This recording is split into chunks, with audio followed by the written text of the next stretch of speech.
오직 하나님의 말씀만이 정말 하나님 품속에 그렇게 축복하여 주시옵소서. 세상 사람들은 세상에 있는 그런 이론과 철학 또 율례와 법도를 통해서 그 혼이 그렇게 지어지지만 우리는 이 모든 것을 초월하여 하나님 아버지께서 영원한 것으로 정말 하나님 품속에 있는 그 영원한 생명으로 우리를 지으시고 계시는 것을 우리가 잘 알고 있사오니 오늘도 그 말씀으로 새로운 피조물로 지어져가게 도와 주시옵소서. 혼이 그렇게 지어지는 것이 옛사람 죽는 것이고 새사람 되는 것이오니 정말 오늘도 그 말씀이 우리 영혼을 나를 만들어가게 도와 주시옵소서. 함께 하시기를 원합니다. 여러가지 명령으로 말씀 듣는 심령들 큰 복 주시고 종교적 열심이 아니라 정말 살아있는 삶, 그런 산자의 삶을 살게 도와 주시옵소서. 예수 이름으로 축복하고 기도했습니다. 사사기입니다. 1장.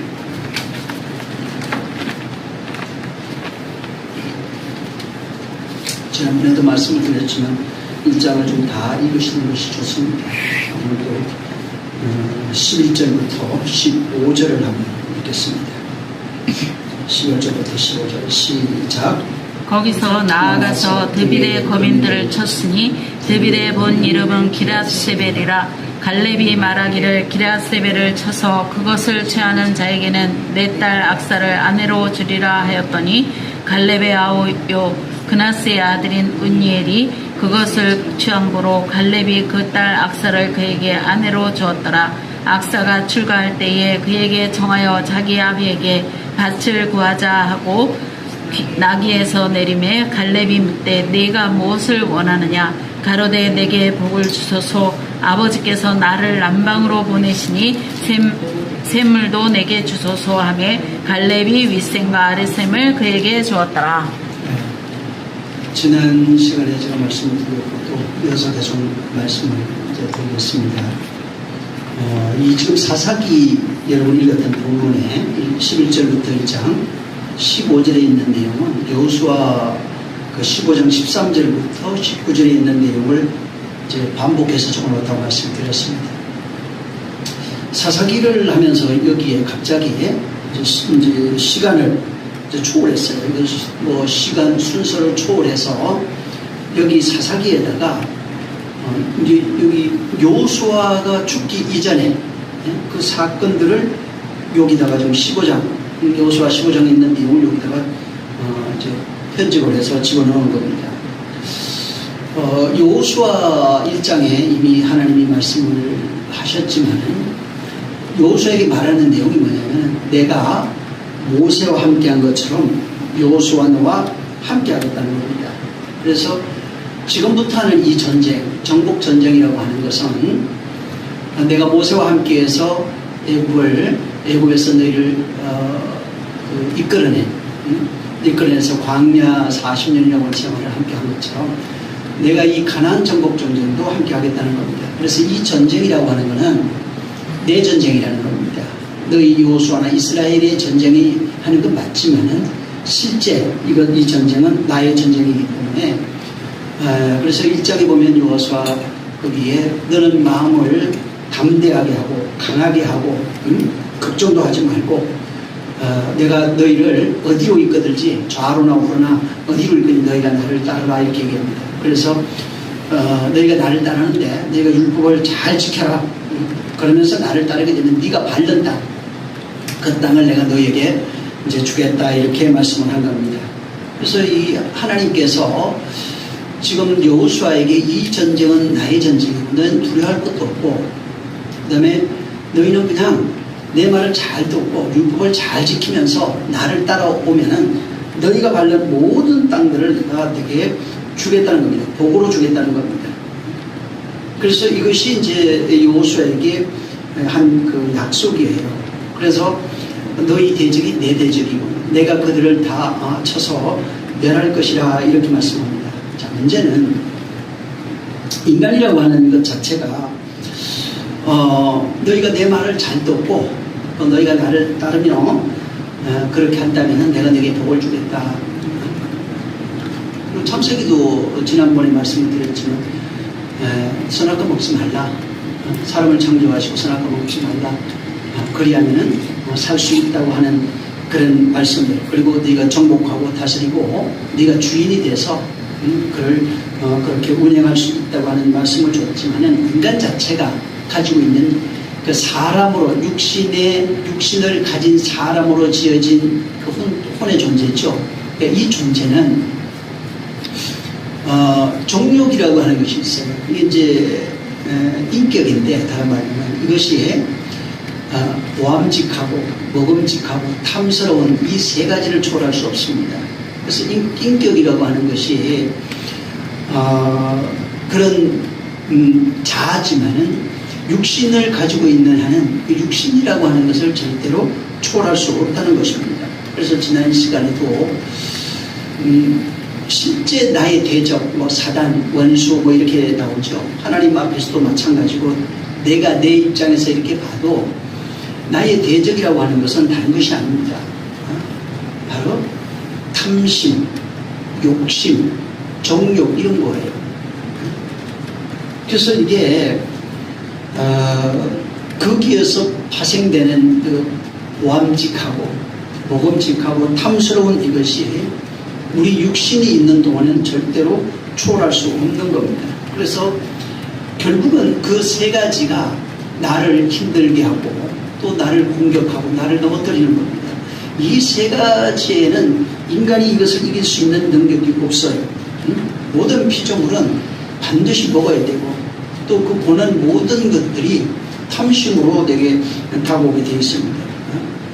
그래서 그 탐심이라고 하는 것을 초월할 수가 없는 그런 연약한 존재고 그것이 끊임없이 나를 공격해야 되는 겁니다.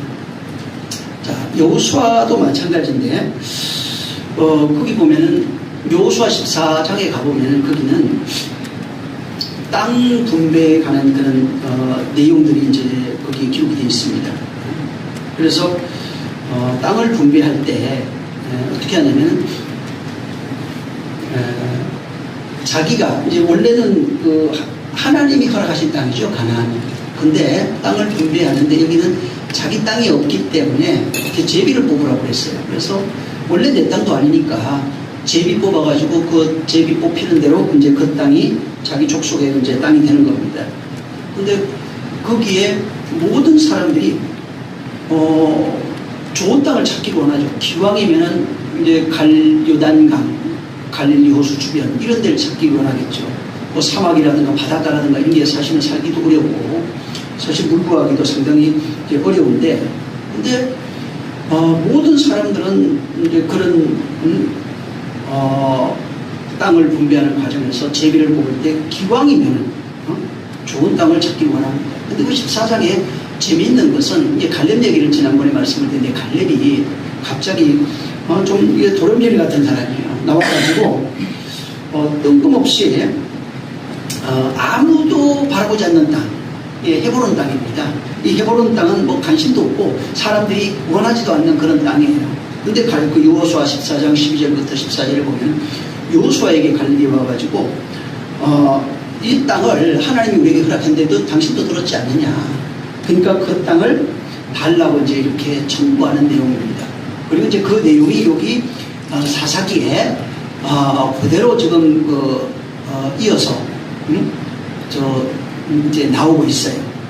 그래서 여기에 딸을 여기 주는 그런 내용까지만 여기 돼 있고 딸 달라고 하고 그다음에 이제 남방으로 가서 샘을 달라고 하는 그런 내용입니다. 그래서 이제 거기 앞에 여호수아 14장 거기는 7절부터 쭉 해서 이제 계속해서 이제 기록해놓은 그 내용이고 이어서 15장 가서 이 본문이 이제 이렇게 나와 있는 그 내용이 이제 기록되어 있습니다. 물론 성경 전체가 예수 그리스도에 대한 이제 모형입니다. 유다 지파라고 하는 거기 예수 그리스도가 나오죠. 이제 갈렙이 거기에서 등장합니다. 유다 지파의 이제 예수 그리스도의 모형으로서 갈렙이 이제 등장해서 바로 허락한 약속의 땅을 달라고 합니다. 갈렙이 요구하는 것은 약속의 그런 땅입니다. 하나님이 허락하신 그 땅, 약속하신 그 땅을 지금 달라고 이제 하는 겁니다. 일반 모든 사람들, 여기 12지파, 나머지 유다 지파 외에 갈렙 외에는 보암직, 먹음직, 탐스러운 땅을 요구하지만 갈렙 한 사람만이 이거 관심이 전혀 없어요. 그냥 세상의 것, 뭐 보암직하고 먹음직하고 탐스러운 우리가 갈망하는 그런 땅이 아니라 하나님이 약속한 그 땅을 우리에게 달라고 얘기하는 겁니다. 그래서 여호수아 이제 지난번에 한번 봤기 때문에 14장 7절부터 13절에 그 기록 이제 읽어보시면은 거기에 이제 나와 있습니다. 그래서 거기에 9절에도 그러거든요. 그날에 모세가 명사에 거르되 내가 하나님 여호와를 온전히 쫓아서 내 발로 밟는 땅은 영영이 너와 내 자손의 기업이 되리라 하셨나이다. 이렇게 얘기를 했어요. 그리고 이제 12절에 가도 그날에 여호와께서 말씀하신 이 산지를 내게 주소서.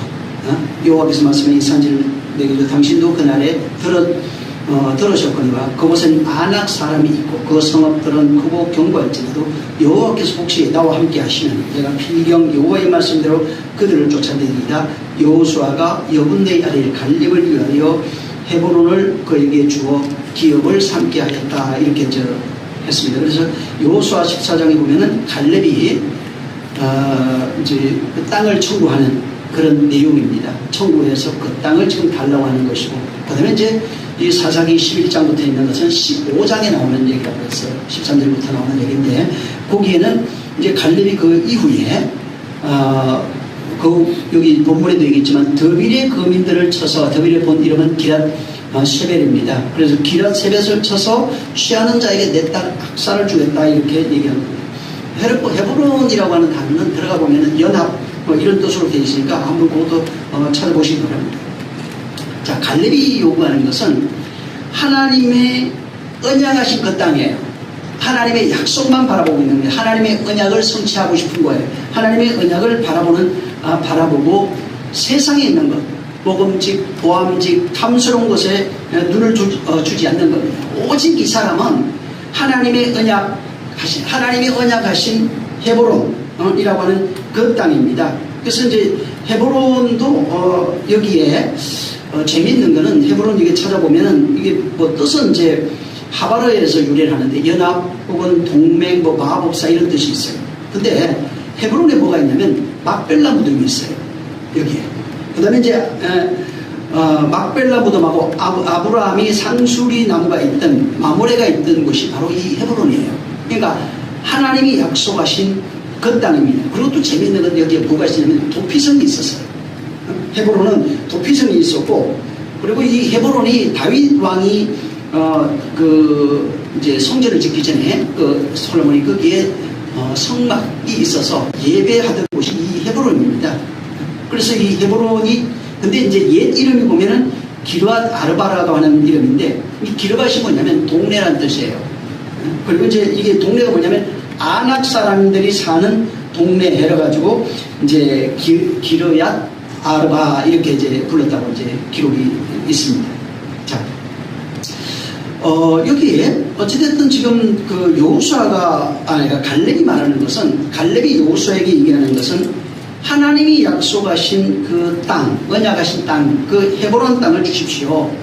그리고 그때 얘기한 것처럼 내가 밟는 그 땅은 바로 우리 땅이 되겠다. 우리의 기업으로 주시겠다고 했으니까 그 땅을 주십시오. 이렇게 요구한 겁니다.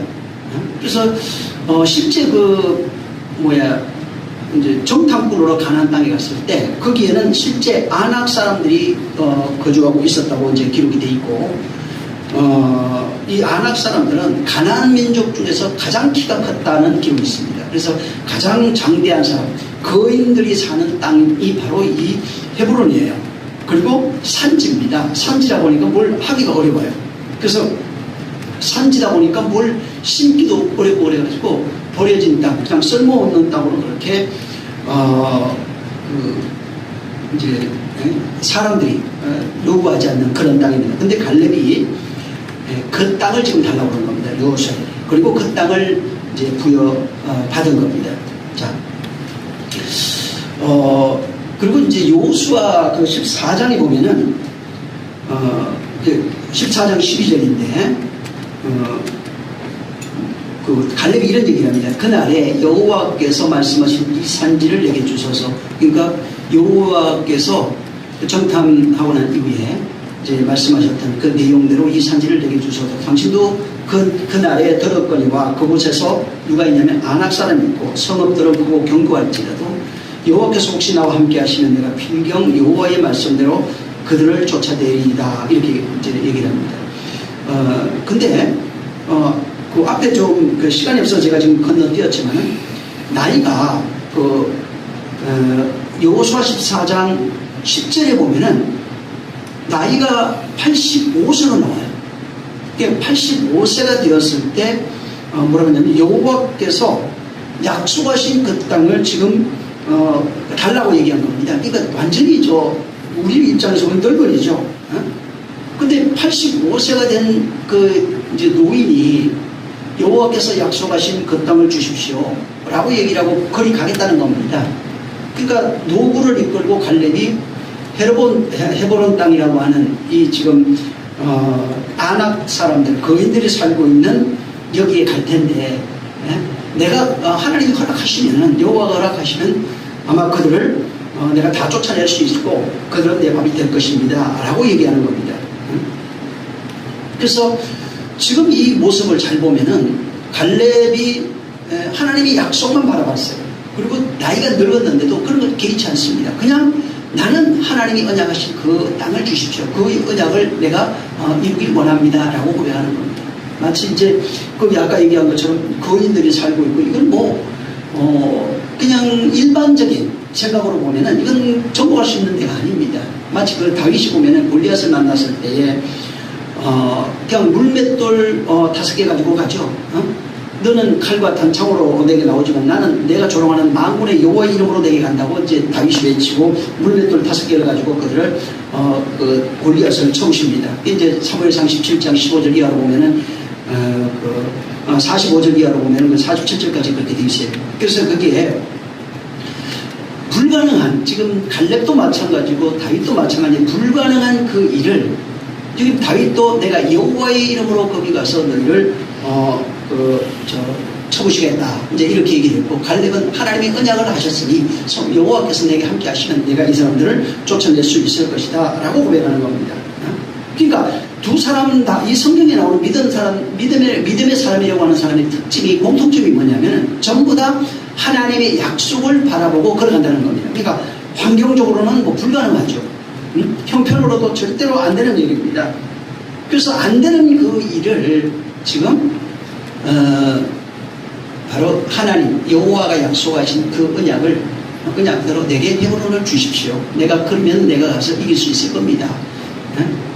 다윗도 키가 작고 별 볼 일 없는 사람이지만 이 만군의 여호와 이름으로 나갔을 때 그들을 쳐보시는 겁니다. 그래서 이야기를 듣고 이제 갈렙이 그 산지를 달라고 하니까 그 이야기를 듣고 여호수아가 14장 3절에 보면은 여호수아가 여분네의 아들 갈렙을 위하여 축복하고 헤브론을 그에게 주고 기업을 삼게 했다는 겁니다. 그러니까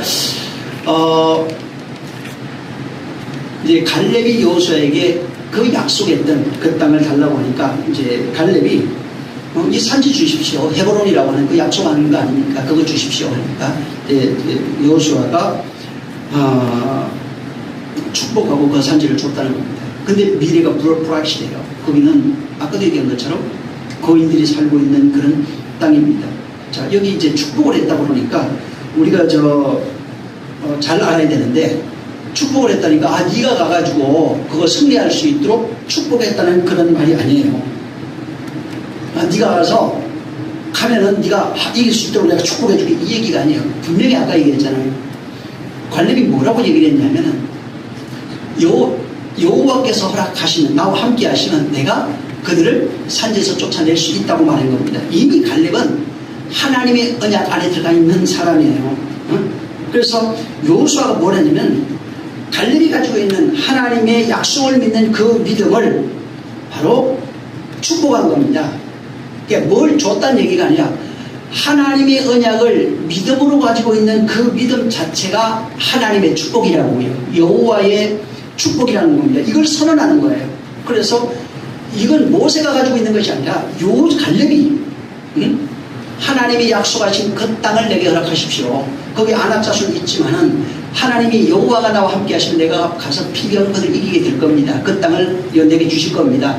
내가 밟는 땅을 주신다고 그랬으니까 그 주시고 이미 하나님의 언약 안에 들어가 있는 사람이고 하나님의 언약으로 걸어가는 사람이에요. 그래서 여호수아가 축복하면서 그래 네 언약대로 이것이 네 것이라는 겁니다. 응? 그의 믿음을 선언하고 축복한 겁니다. 응? 그래서 바로 여호수아가 뭐 따로 뭘 주고 그런 내용이 아니고 네가 가지고 있는 그 믿음이 참이라는 겁니다. 그래서 믿음도 우리가 얘기를 할 때 이제 오늘 보면 우리가 예수 믿습니다 그러잖아요. 자꾸 믿는다고 내가 무엇을 갖는 걸로 이제 생각을 하는데 믿음은 우리가 가질 수 있는 것이 아니에요. 인간의 것이 아닙니다. 그래서 마가복음 1장 보면 바로 믿음에 대해서 믿음은 하나님이 계시하신 예수 그리스도가 믿음이라고 말합니다. 1장에. 그래서 믿음은 본래는 하나님의 거예요. 하나님이 또한 하나님의 것이기 때문에 하나님이 주셔야 되는 겁니다. 그래서 하나님이 주시지 않으면 믿음이 될 수 없는 거예요. 그래서 하나님이 주신 믿음을 예수 그리스도라고 그러잖아요. 그러니까 또 이제 예수 그리스도에게 나타나 있으니까 그를 믿는다고 이렇게 생각하는데 그것이 아니라 하나님이 주신 그 믿음이 우리 안에 바로 들어와 있어야 된다는 겁니다. 그 믿음이 이 갈렙처럼 언약이 우리 안에 있어야 된다고요. 언약 안에 내가 들어가 있어야 된다고.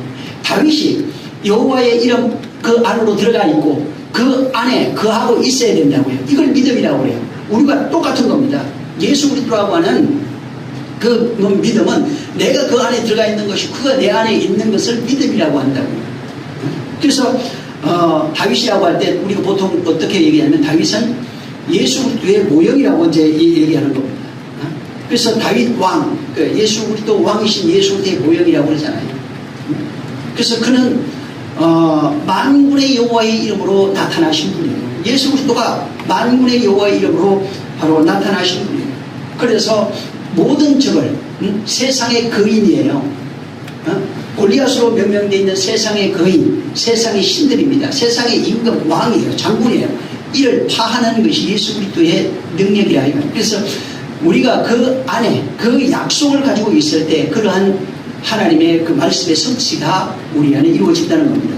여기 그 갈렙도 똑같은 겁니다. 85세가 됐던 그런 노인이지만은 갈렙의 믿음이 뭐냐면 갈렙도 유다 지파에 있는 사람이에요. 그도 예수 그리스도의 모형으로서 예수 그리스도 뭐예요? 그가 하나님이 보내신 믿음이에요. 예수 그리스도. 그래서 그 약속이 있으면은 이 땅을 밟게 되는 겁니다. 이 땅을 소유하게 되는 겁니다. 그 땅이 뭐냐면 하나님이 언약하신 그 땅이에요. 지금으로 얘기하면 가나안 땅은 하나님이 언약하신 땅인데 지금으로 얘기하면 우리 입장에 신약에서 보면은 바로 그리스도의 땅입니다. 그리스도의 나라를 상징하는 겁니다. 그래서 그 예수 그리스도라고 하는 믿음을 소유한 자가 하나님이 약속하신 하나님의 나라를 소유하게 되어 있는 겁니다. 그래서 갈렙도 마찬가지고 다윗도 마찬가지인데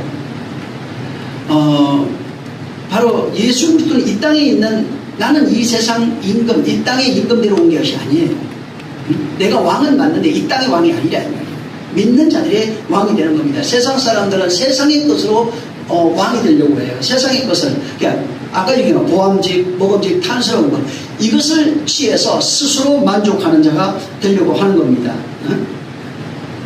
그런데 지금 이 갈렙은 그것이 아니라 보여지는 것, 먹음직스러운 것, 탐스러운 것에 대한 욕망이 있는 것이 아니라 바로 하나님이 약속하신 그 언약을 내가 가지게 되면 하나님이 약속한 그 땅을 내가 가지게 되면 그 약속 안에 내가 있으면 여호와가 나와 함께 하실 것이고 그러면 거인들 저기 헤브론에 있는 그 거인들은 전부 다 내 밥이 된다는 것입니다. 그래서 나를 대적하고 결론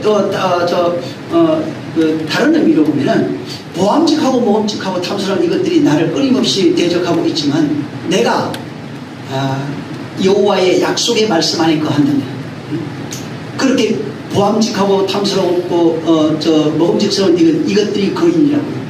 이것들이 가나안 족속들이에요. 근데 이것들을 능히 멸할 수 있는 그런 힘이 있다는 겁니다. 그래서 예수도 이 땅에 오셔서 세상에 있는 것에 대해서 보암직, 먹음직, 탐스러운 것에 관심이 없어요. 오직 아버지께서 그에게 하나신 그 언약을 완성하는 일입니다. 그 일을 완성하니까 어떤 일이 생기냐면 죽었으나 하나님이 다시 살렸다고 말합니다. 그러니까 하나님의 뜻이 이루어지면은 바로 그 땅을 소유하는 자가 되고 죽었으나 하나님이 그를 다시 살리시는 자가 되는 겁니다. 사실은 예수 그리스도 이 땅에 오셨을 때 요새 보면 그리스도의 그림을 나잖아요. 예수님 서양인으로 잘 걸어놨어요. 그 머리카락도 노랑 저 금발에다가 머리도 길고 그런데 사실은 그 기록에 이렇게 보면은 예수의 모습을 이렇게 이제 그려놓은 것들이 있어요. 이렇게 그 모양을 이제 설명했는데 그걸 그림으로 그리면은 얼굴은 까마잡잡해요. 그다음에 머리는 곱슬머리가 돼 있고 수염이 좀 나고 키가 좀 작은 거예요. 그러니까 우리가 일반적으로 봤을 때 못생겼어요. 그다음에 가난한 집안의 그 자식입니다. 성경에도 이미 이사야 53장에도 말하고 있죠. 그런 힘이 없는 존재고 연약한 존재고 순 같은 이 땅에 정말 아주 그 양처럼 그렇게 순한 존재로 이 땅에 오신 분이에요. 그래서 얼마든지 이 세상 힘이 그를 정복할 수 있어요. 근데 그가 하나님의 약속의 말씀을 의지해서 그 말씀을 이룰 때 이루어서 죽었으나 결국은 세상이 그를 이기지 못하고 그가 부활하심으로써 세상 권세, 사망이라고 하는 것이 세상 권세인데 그가 사망을 이기셨다고 합니다. 세상 권세를 바로 이기셨다고 하는 겁니다. 결국은 아버지의 약속의 말씀대로 그렇게 가다 보니까 죽었으나 세상이 이긴 것 같았어요. 사망이 그를 이긴 것 같았지만은 십자가에 그가 분명히 죽은 것 같거든요. 이긴 것 같았지만 하나님이 그를 다시 살림으로써 그가 믿음의 주 온전케 하시는 바로 주가 되신 겁니다. 그래서 아버지의 약속의 말씀대로 그가 언약이 그 안에 이루어졌는데 언약이 이루어졌는데 죽은 것 같으나 그가 다시 살았다.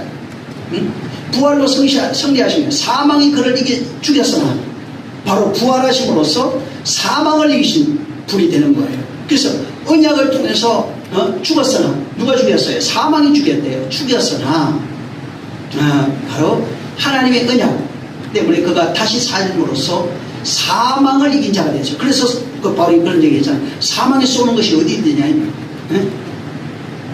사망의 이김이 어디 있냐? 왜? 하나님의 약속을 가지고 있는 그 믿음은 사망을 이기는 그 힘을 이긴다는 것입니다. 그래서 세상적으로 불가능해도 결국은 죽는다 해도 믿음을 가지고 있어요. 여호와가 함께 하시면 그는 반드시 부활로 나온다는 겁니다. 갈렙이 그와 같은 거예요. 갈렙이 지금 인간적으로 볼 때 절대로 못 이길 수 없어요. 근데 갈렙은 여호와의 약속의 말씀을 의지해서 바로 그렇게 이 산지 약속하신 그 땅을 달라고 말하는 겁니다. 그래서 갈렙이 모형하고 있는 게 누구냐? 예수 그리스도예요. 그래서 그가 모형을 그 신명기나 민수기 같은 민수기 14장 22절부터 이제 그 24절까지 쭉 보면 그 뭐라고 나오냐면 그게 내 종 갈렙은 그 마음이 그들과 달라서 나를 온전히 쫓았으니 보세요. 12지파 중에 있는데 11지파가 보암직, 먹음직, 탐스러운 것을 쫓아서 선악과를 따먹는 그런 사람들인데 지금 하나님 뭐라고 하냐면 내 종 갈렙은 그 마음이 그들과 달랐대요. 언약만 바라보는 사람이에요. 그래서 나를 온전히 쫓았어요. 그게 뭐예요? 언약을 쫓았다는 거예요. 여호수아 14장에 있는 그 내용들을 여기 민수기는 결론을 그렇게 설명하고 있습니다. 바로 그 마음이 갈렙은 내 종 갈렙은 내 그 마음이 그들과 달랐다. 나를 온전히 쫓아선즉 그가 갔던 땅에서 내가 그를 인도하여 드리니 그 자손이 그 땅을 찾아야 해.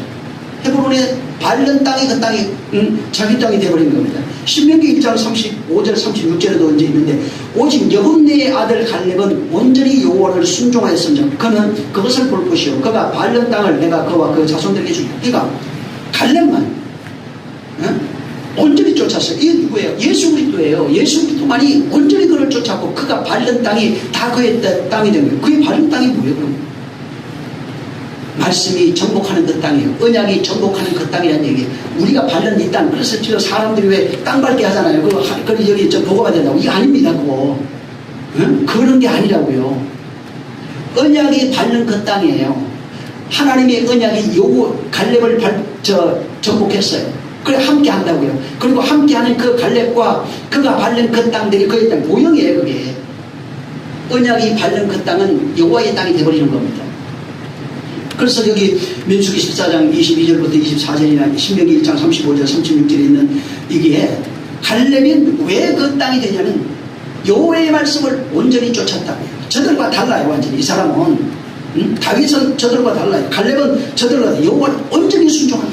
뭐만 봐요? 환경 안 보고 형편도 안 보고 오직 뭐만 쫓아요? 여호와만 쫓았다. 그 여호와의 언약을 쫓은 사람이라 말하는 겁니다. 그래서 여기 그 36절, 신명기 1장 36절에 정말 여분네의 아들 갈렙만 할 때 그 앞에 뭐라고 해서 오직 그만 쫓았다는 거예요. 갈렙만 그를 쫓았다는 겁니다. 뭐예요? 언약을 쫓았다는 얘기입니다. 이게 사람들이 잘못하면은 이해를 하면 또 이게 갈렙만 그 가나안 땅 들어가냐 이렇게 오해를 하는데 그게 아니에요. 사람들이 다 같이 들어갔는데 다 땅 차지했잖아요. 제비 뽑아가지고. 그러면 그 얘기가 아닐 거 아니에요 지금. 응? 다 12지파 똑같이 제비 뽑아서 줬어요. 근데 갈렙은 헤브론 땅을 달라고 그런 거예요. 그것만 아니고 나머지는 제비 뽑아가지고 그렇게 가져갔다는 말이에요. 그러니까 다른 사람들도 다 땅을 차지했는데 뭐 그만 차지한다고 하냐 이 말이에요. 응? 여기 말하는 것은 그만 나를 쫓았다. 그만 여호와를 온전히 쫓은 겁니다. 응? 그래서 이게 하나님의 언약을 온전히 쫓아서 그 말씀을 이루어 세상 땅을 정복하신 이 모형이 바로 갈렙인데 예수 그리스도예요. 인간은 하나님의 말씀을 온전히 쫓을 수 없어요. 예수 그리스도만이 온전히 쫓을 수 있어요.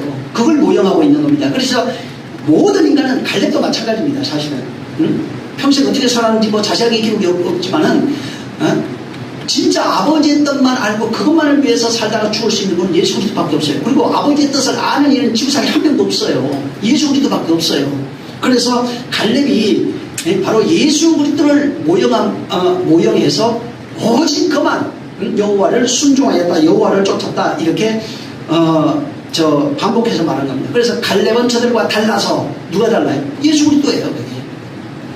그만이 달라서 오직 아버지의 뜻을 순종하여 그 뜻을 바로 복음으로 언약으로 이룬 그 땅을 밟은 자가 예수 그리스도예요.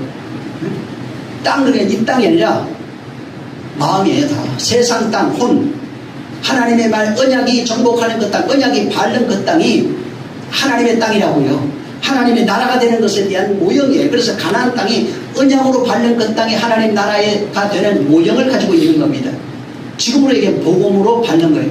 진리, 성령에 의해서 진리로 밟히는 그 땅이 가나안 땅이라고요. 하나님의 나라가 되는 겁니다. 그래서 갈렙이 여호와를 온전히 쫓은 것처럼 모형으로서 예수 그리스도께서 아버지의 뜻을 다 이루었다고 그러잖아요. 그것에 대한 모형으로, 그러니까 예수 그리스도께서 아버지를 다 언약을 다 알고 그걸 순종해서 완성하시는 그 모형으로서 갈렙을 택해가지고 갈렙이 그런 믿음을 가지고 있었어요. 그래서 그걸 모형해가지고 설명해놓고 그 모형은 실상은 누구냐면 예수 그리스도를 설명하는 겁니다. 그래서 갈렙이 가나안 정복 전쟁할 때 다른 거 보지 않았어요.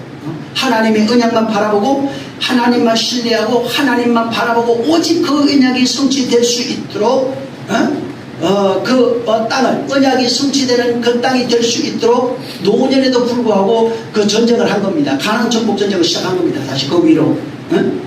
그래서 여기 마찬가지예요. 지금 예수 그리스도께서 오직 하나님의 뜻, 하나님의 약속만을 가지고 바로 이 세상 땅 정복, 하나님 나라로 이 세상 나라를 정복하는 정복 전쟁을 하는 그 내용, 그러니까 복음을 가지고 언약으로 세상 나라, 세상 땅을 정복하는 그 내용을 모형해서 갈렙을 등장시켜가지고 그가 언약으로 그 땅을 정복하는 여호와의 전쟁이라고 했잖아요. 여호와가 함께하는 전쟁이라고요. 그 전쟁을 갈렙을 가지고 설명한 거라고요. 그러니까 전부 다 갈렙이 얘기했던 여기 기록하고 있던 내용은 바로 예수 그리스도께서 우리를 정복하시는 하나님 나라를 가지고 이 땅 나라 율법의 나라로서 옛사람으로 살고 옛사람의 신으로 살고 있는 우리를 정복하는 그 내용을 이렇게 모형해서 설명한 겁니다. 자, 여기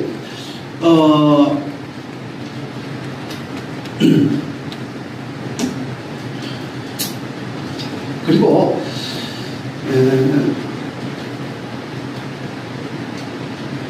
아까 이제 14장을 제가 이제 보진 않았는데 오늘 시간이 좀 없어서 여호수아 여러분이 꼭 읽으셔야 됩니다. 14장 여러분들 좀 읽으셔서 한번 보시면 됩니다. 자, 갈렙이 정복 전쟁을 지금 하려고 하는데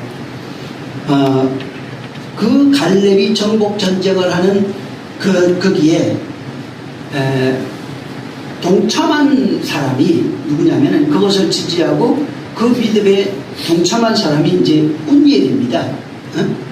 자, 운니엘인데 이 운니엘이 누구냐면은 갈렙의 조카예요. 어?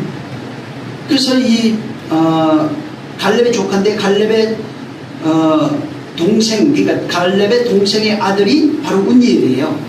근데 이 운니엘 이름을 이제 찾아보면 뜻이 뭐냐면 여호와는 나의 힘이다 이렇게 돼 있어요. 그래서 갈렙이 전쟁할 때 운니엘이 여기에 같이 동참합니다. 그러니까 갈렙의 전쟁은 아까도 얘기했던 것처럼 갈렙의 전쟁이나 다윗의 전쟁이나 예수 그리스도의 전쟁이나 같은 얘기예요. 여호와의 전쟁을 말하고 있고 거기에 운니엘을 등장시켜가지고 여호와는 나의 힘이에요.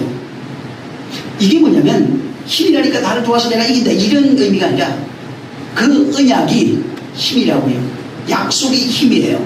약속이 함께하는 것은 여호와가 지금 함께하고 있는 겁니다.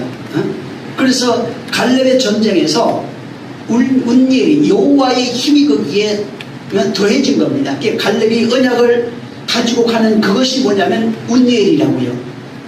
갈렙이 그 정복 여호와의 언약을 믿는 그 믿음으로 가는 그 정복 전쟁은 바로 운니엘이라고요. 여호와가 함께하는 여호와가 나의 힘이 되는 그 전쟁을 의미하기 위해서 이렇게 해놓은 겁니다. 그래서 여기 이제 사사기 그 3장 나중에 한번 또 이제 보겠지만 3장에 이제 가보면 거기에 이제 갈렙의 전쟁 이야기를 예수 이제 그 이스라엘이 첫 전쟁 이야기 이제 사사에 대한 이야기를 여기 해놨어요. 그래서 여기 보면은 요 가나안 전쟁을 알지 못한 이스라엘을 시험하기 위해서 하면서 이제 이게 나옵니다. 여기에 뭐가 있냐면 운니엘에 대해 가지고 자세히 좀 써놨어요 여기. 그래서 나중에 한번 3장도 여기 9절 뭐 이렇게 좀 7절부터 쭉 보면 나옵니다. 운니엘이 9절에 보면 뭐 갈렙의 아우 그나스의 아들 운니엘 하면서 나와요. 그래서 이 전쟁에 같이 이제 동참하게 돼 있고 바로 운니엘이 여기 아까 봤지만 아낙 자손들이 살고 있는 여기에 투입이 됩니다. 같이. 그래서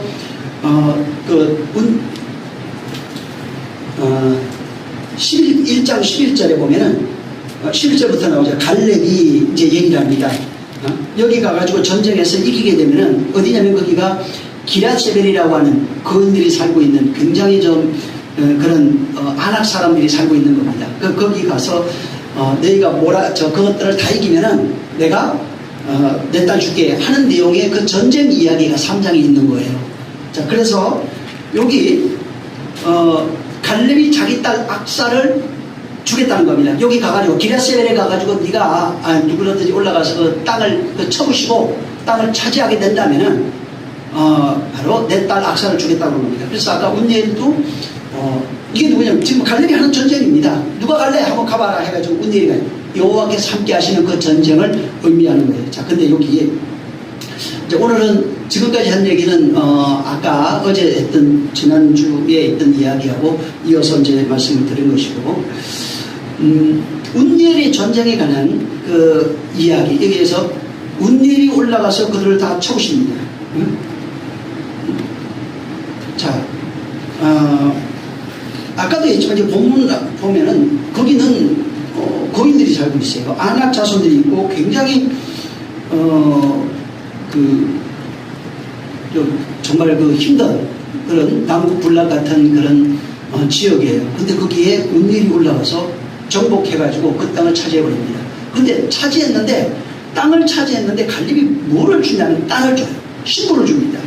이게 모형이에요. 그러니까 예수 그리스도께서 이 땅 나라를 전쟁에서 정복하면 어떻게 되면 신부를 얻어요. 그래서 우리를 믿는 자를 뭐라고 하죠? 신부라고 하잖아요. 그 모형이에요.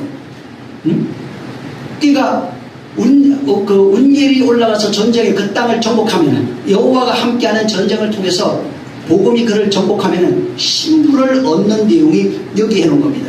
다시 말해 예수 그리스도께서 이 땅에 오셔서 우리에게 오셔서 마귀 나라, 이 땅 나라죠. 세상 나라, 세상 임금으로 살고 있는 이 땅을 정복해버리면은 신부가 돼버린다고요.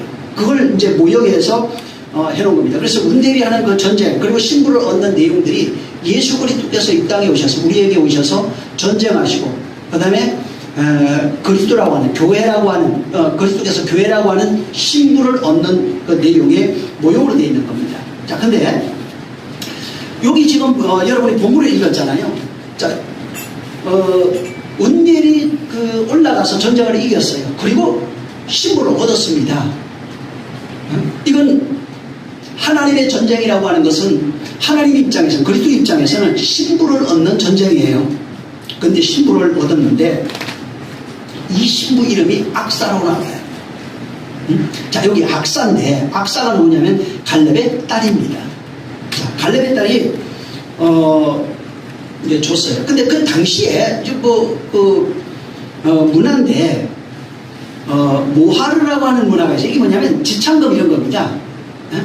그 딸을 모양이 조금 다른데 딸을 보낼 때 딸에게 지창금으로 주는 그런 그 내용이 있어요. 그 예물을 준다든가 뭐 여러 가지 주는 이런 것들을 이제 모하르라고 하는데 이게 이제 신부나 혹은 시댁에게 주는 시댁이나 신부에게 주는 지창금을 그런 이제 의미하는 거예요. 이 악사가 지금 요구하는 것은 아버지한테 나에게 주는 내가 결혼하면서 나에게 주는 그 지창금입니다. 결혼할 때. 자, 지금 딸이 여자입니다. 지금 이 악사가 여자인데 신부예요. 신부가 지창금 주세요. 그 얘기한 겁니다. 지창금을 달라고 그러는데 선물 주세요. 내가 이제 결혼할 겁니다. 선물을 주세요. 지창금 주세요. 그런 겁니다. 자, 근데 이 악사가 요구한 땅이 참 재미있어요. 뭐 이유가 있겠죠, 여기. 오늘 이제 그 얘기를 하려고 하는 건데, 이게 지창금을 왜 남방 땅을 달라고 해요. 남방 땅. 이게 이제 뭐 다른 말로 이제 보면은 어디냐면 네게버 사막이에요. 네게버 사막을 달라고 해요. 사막 땅이에요, 지금. 그 땅을 달라고 그러는데, 아까 얘기했죠. 운리엘은 예수 그리스도의 모형이라고요. 이제 그 예수 그리스도 상징되어 있는 것이고, 악사는 우리입니다. 그걸 이제 모형해 놓은 겁니다. 그래서, 예수께서 우리에게 지금 장가들려고 그런 거죠. 우리는 그와 이제 결혼하려고 하는 겁니다. 자, 근데 결혼할 때 우리에게 주어지는 것이 약속의 땅이래요. 사막으로 여기 명명되어 있어요. 이게 뭐냐면 교회라고 하는 약속의 땅을 의미합니다.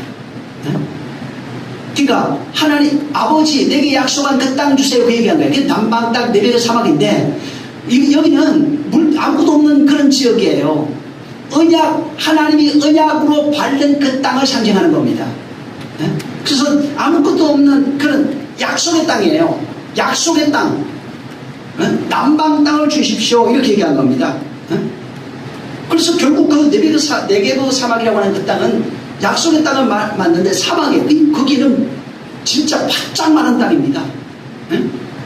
바짝 마른 땅이고 이건 말 그대로 죽음의 땅이에요. 자, 죽음의 땅인데,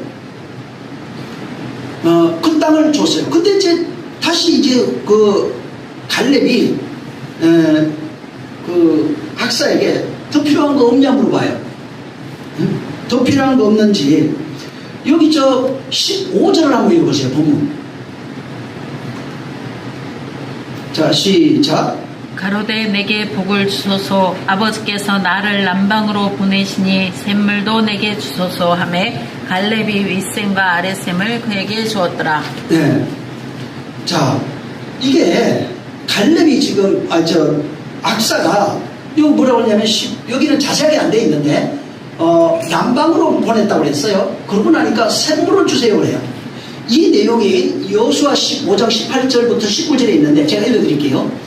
악사가 출가할 때 그에게 청하여 자기 아비에게 밭을 구하자 하고 나귀에서 내리매 갈렙이 그에게 묻되 내가 무엇을 원하냐 가로되 내게 복을 주소서. 아버지께서 나를 남방 땅으로 보내시니. 그러니까 똑같은 얘기예요. 같은 건데 밭을 구했는데 남방 땅을 준 거예요. 그래서 남방 땅을 주니까 남방 땅으로 지금 보내려고 하시는데 나를 그러니까 남방 땅을 주니까 남방 땅으로 보내시는 거 아니에요. 보내려고 하니까 그러면은 샘물도 내게 주세요 하고 한 겁니다.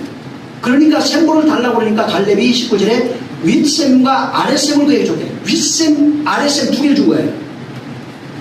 그런데 또 또 써놨어요. 윗셈과 아랫셈을 그에게 줬다 이렇게 얘기한 겁니다. 자, 갈렙이 지금 더 필요한 거 없냐? 남방 땅 주면서 남방으로 보내려고 하는 겁니다. 그러니까 이제 더 필요한 거 없느냐 하니까 첫 번째 말, 이걸 한번 보시죠. 그래서 여호수아 15장.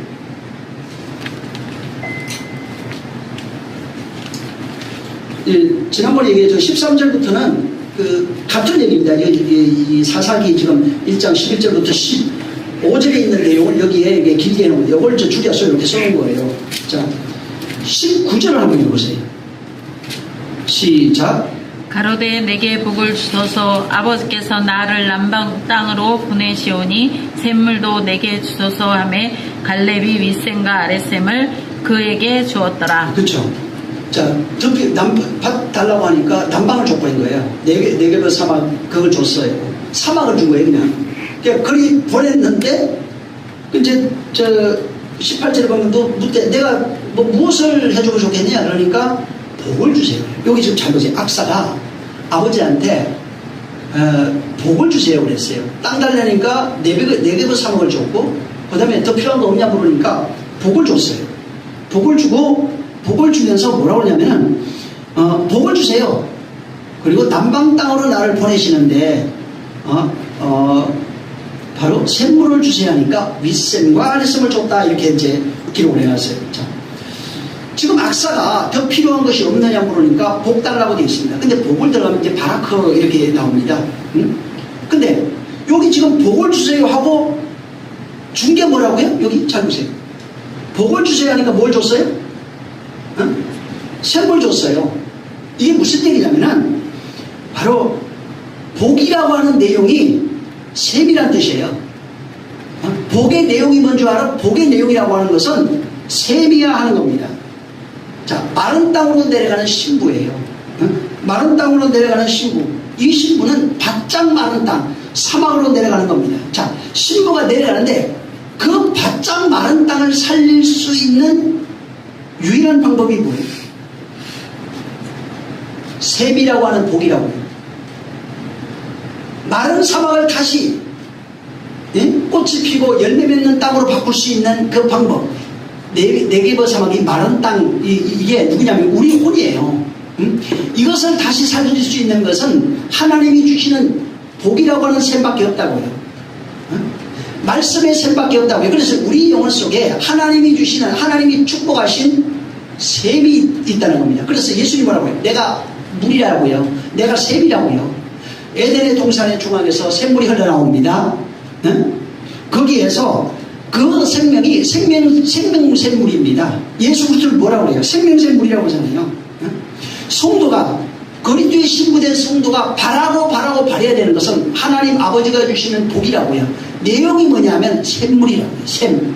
영혼이 목마르지 아니한 뭐를 준다고 예수님이? 샘물 준다고 하잖아요. 그거예요. 요한복음 4장에 보면은 여자가 여자에게 가가지고 물 달라고 그러잖아요. 예수님이. 그러니까 유대인이 왜 갑자기 나한테 물 달라고 그럽니까? 네가 나라에 누군 줄 알았더라면 내게 영원히 목마르지 않은 샘물을 달라고 그랬을 것이다. 예수님이 누구라고요? 샘물.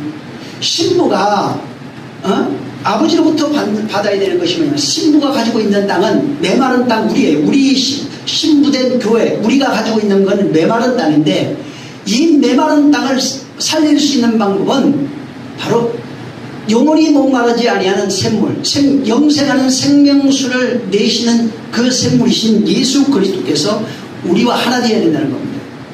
그 내용을 여기 담아놓은 거예요. 악사를 통해서, 악사가 필요한 것은, 악사에게 필요한 것은, 악사의 상태가 사막이에요. 그에게 필요한 것은 아버지가 주시는 영원히 목마르지 않은 바로 그 샘물을 요구하는 겁니다. 예를 들어서 시집가는데, 결혼하는데 아니 반지 주세요, 뭐 다이아몬드 큰 거 주세요, 아니면 건물 보아 주세요, 아니면 양이나 뭐 이런 거 많이 주세요, 이런 얘기 할 수 있잖아요. 근데 이 지금 악사가 그걸 깨달았어요. 지금 세상 사람이 원하는 것, 보암직하고 먹음직하고 탐스러운 이거에 대해서 관심이 없어요. 이 사람의 관심은 뭐냐면 메마른 땅이 자기 소유라는 걸 알아요. 그럼 메마른 땅에 무슨 금은뭐가 필요하냐고 지금. 그게 아니라 거기에 필요한 것은 영원히 목마르지 않은 샘물이 필요한 겁니다. 생수의 근원이 필요한 거예요. 그래서 윗셈 아랫셈 얘기한 거예요. 여기에 창식이 나오죠. 이튿날 윗물과 아랫물로 갈라지잖아요. 그 얘기예요. 하늘의 물, 진리의 물, 이 땅의 율법의 물이에요. 율법의 물, 하늘의 진리의 물, 이 두 개가 내 안에서 하나 되는 얘기예요. 그래서 이 사사기에 지금 갈렙이 올라간 운니엘 나오죠. 13절에 보면 운니엘이 갈렙이 정복해라 했던 땅을 올라가가지고 기라세벨이죠. 여기 가가지고 정복해가 신부를 얻는 내용. 그러니까 예수님이 전쟁에서 우리를 얻는 내용으로 되어 있고, 그 다음에 신부된 우리가 이 악사예요. 악사가 지금 그 땅을 자기가 가지고 있는 땅이 보니까 그 남방이에요. 남방 땅인데 거기가 뭐냐면 메마른 땅이라고. 그래서 이 땅을 살릴 수 있는 것은 셈밖에 없다는 거예요. 윗셈과 아랫셈으로 오신 이는 예수 그리스도밖에 없어요. 그가 하나님과 하나 된 윗셈의 말씀이에요. 그 하나님 그리스도의 영이라고 얘기해요. 근데 이 땅에 육신이 오신 예수예요. 그래서 율법을 완성하기 오신 예수예요. 예수 그리스도라고 해요. 그가 바로 생명의 근원이라고 해요. 그래서 그 이야기를 여기다가 집어넣는 거죠. 11절부터 15절에 있는 여호수아에 있는 그 내용입니다. 바로 갈렙을 제외한 이스라엘 사람들 11지파가 가지고 있는 것은 그들이 원하는 것은 갈렙하고 완전히 다른 거예요. 그들은 그냥 보암직하고 탐스러운 거, 이 세상 거예요. 잘 먹고 잘 입고 잘 사는 거, 돈 많이 벌고 잘 되고 건강하고 뭔가 세상에서 성공한 이런 걸 바래요. 이런 걸 바라는데 바로 갈렙은 그런 것이 아니라 여호와의 약속, 당신이 약속한 그것을 내게 주시옵소서. 그 땅을 내게 주시옵소서. 그 땅을 내가 차지하고 약속하신 그 땅을 주시옵소서라고 얘기하는 겁니다. 그러면서 갈렙이 정복한 그 땅을 통해서 신부를 얻는 내용과 신부가 구해야 될 신부의 상태와 신부가 메마른 땅에서 살 수 있는 방법은 샘물밖에 없는데 그 샘물이 예수 그리스도라고 하는 그것에 대한 모형으로서 여기다가 지금 집어넣는 겁니다. 여러분들이 이제 사사기를 보겠지만 11지파가 점령한 땅이 있어요. 근데 이 사람들이 여기 놔두고 이 사람들이 자기가 원하는 보암직하고 모험직하고 탐스러운 그 땅, 그 다음에 그 지난 시간에 얘기했죠. 이 1절부터 10절까지 보면은 이 사람들이 자기가 보암직한 족속들 다 놔뒀어요. 먹음직한 집사들 다 놔뒀어요. 필요한 거. 그러니까 나중에 보면 처음부터 노예로 삼고 무슨 그 다음에 저 공부를 받고 그렇게 해요. 그 다음에 철기 이런 거 있잖아요. 철기를 다루는 족속을 그냥 다 내뒀어요. 그 결과가 어떻게 되냐면 그것들이 전부 다 이스라엘을 찌르는 가시가 되어버렸어요. 계속. 그래서 이들을 단 한 사람도 내가 내쫓지 않겠다고 하나님이 얘기해버려요. 원래는 다 죽이라고 그랬어요. 다 내쫓으라고 그랬어요. 그렇지 않으면 그들이 너에게 울보가 되고 가시가 될 거라고 그랬는데 결국은 그들이 자기가 원하는 대로 보니까 이 사람들을 여기 지난 시간에 얘기했죠. 내쫓지 아니하였더라, 쫓아내지 못하였더라. 계속 그게 반복되고 있어요. 자기 필요에 의해서 분명히. 근데 그 앞에 뭐라고 되면 여호와가 함께 하셨으나 쫓아내지 못하였다 이렇게 나와요. 아니 여호와가 함께 하면은 없는 것도 있는 것을 만들고 있는 것도 없애버릴 수 있는 분인데 왜 못 이기겠어요? 꼭 사울하고 같은 거예요. 지금 11지파가 하는 행위들이 보면은 갈렙은 여기 써놨으니까 그 11지파들이 하는 행위들이 전부 다 안목의 정욕, 이생의 자랑, 육신의 정욕 이런 걸 쫓아서 하나님의 말씀을 치사선택해서 살아가고 있는 인생들의 모습을 여기에 그대로 둔 겁니다. 그래서 보세요. 결국은 이게 우리 모습이라고 했잖아요. 내가 하나님의 말씀보다는 내가 이건 좋아요. 이거는 좋은 거야. 이게 필요한 거야. 세상이 그러잖아요. 우리가 살아가면서 신앙생활하면서 이건 필요한 거야. 돈도 필요하고 뭐도 필요하고 이거 놔둬야 돼. 이건 이렇게 해야 돼. 저렇게 해야 돼. 라고 하면서 살아가잖아요. 근데 그것들이 전부 다 다시 올무가 된다고. 메마른 땅으로 가서 생물을 보고 그것을 차지해서 그분과 결혼해서 살아가는 신부가 되지 않는다면 여전히 세상신, 세상 임금으로 살아갈 수밖에 없는 겁니다. 그래서 세상에서 정말 필요한 거는 그런 보암직하고 모험직하고 탐스러운 거 인간이 볼 때 꼭 필요하죠. 맞아요. 그거 필요한 것도 맞고 남겨줘야 되는 것도 맞고 그건 먹을 수 있는 것도 맞고 그건 진짜 아름다운 것도 맞아요. 그게 아니란 얘기가 아닙니다. 근데 믿음이 있느냐 묻는 거예요. 네 속에 갈렙처럼 언약이 있는 게 내 종 갈렙만 온전히 나를 쫓았다. 그런 걸 보지 아니하고 하나님의 언약을 쫓아가는 갈렙을 말하고 있는 겁니다. 성도의 구원줄, 생명줄 예수 그리스도잖아요. 여기는 구약에는 예수 그리스도 안 나오지만은 하나님의 언약으로 나와요. 하나님의 말씀을. 그래서 너희가 내 규례와 율례와 법도를 지켜 행하면 내가 너희에게 복을 주겠고 내가 너희와 함께 하겠고 계속해서 말하는 겁니다. 세상이라고 하는 거는 세상 좋은 거 있죠. 정말 좋은 것 너무 많습니다. 입는 것, 먹는 것, 마시는 것, 자는 것, 뭐 타는 정말 좋은 거 많죠. 아름다운 것이 얼마나 많습니까? 근데 성경에 뭐라고 이건 전부 다 파괴될 것, 없어질 것이라고 그랬어요. 그 창세기 6장에도 보면은 거기에 장가가고 결혼하고 거인으로 살고 왕으로 살고 다 이런들이 전부 다 파괴됐다는 거예요. 다 없어졌다는 것입니다. 그것이 모형이라는 거예요. 근데 이 얘기를 마태복음 24장에 보면은 30절 이하에 예수님이 오실 때 인자의 임할 그때 노아 때와 같이 인자의 임할 때도 그렇게 될 것이다. 그것이 파괴된다고요.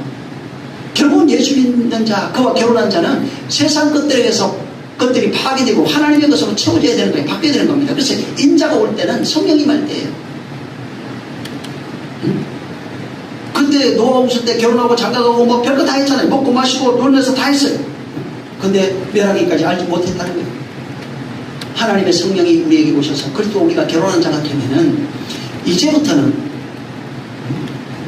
보암직하고 모험직하고 탐스러웠던 이런 것들을 하나하나 그것들을 정복하고 파괴시킬 수 있어야 되는 겁니다. 그리고 그만 바라볼 수 있어요. 그것이 비록 사막일지라도 그 안에는 생수가 터져 나오는 겁니다. 세상은 결국은 성경이 말하는 것은 멸망할 것이라는 겁니다. 보이는 것도 마찬가지지만 이건 그냥 놔둬도요 하늘의 별들이 얼마나 많습니다.